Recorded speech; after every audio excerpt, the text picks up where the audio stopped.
Sziasztok! Hát... de lassan húzza fel az ablakot. Egy sürgős szállításom van. Sajnos egy fiatal kislány életmentő beavatkozáshoz szállítok vért, illetve vérkészítményt. Úgyhogy gyertek velem és nézzétek meg, hogy is zajlik a érte való rohanás. Élje túl ez az első. Hát utca neki.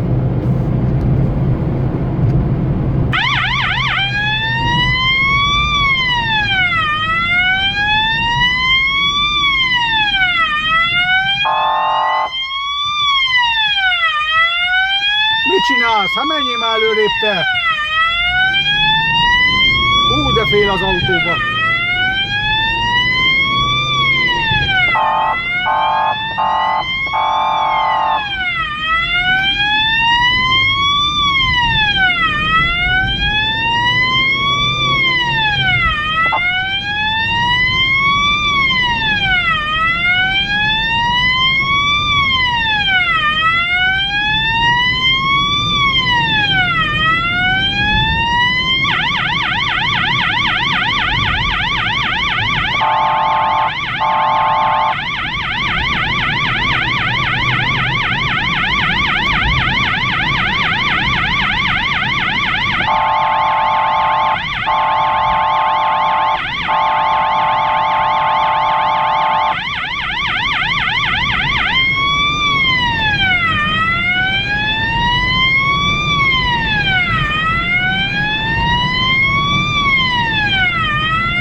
Hogy nehogy megmozduljál!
Megállásra kényszerítettem szegény bácsit, hogy el tudjak előtte jönni.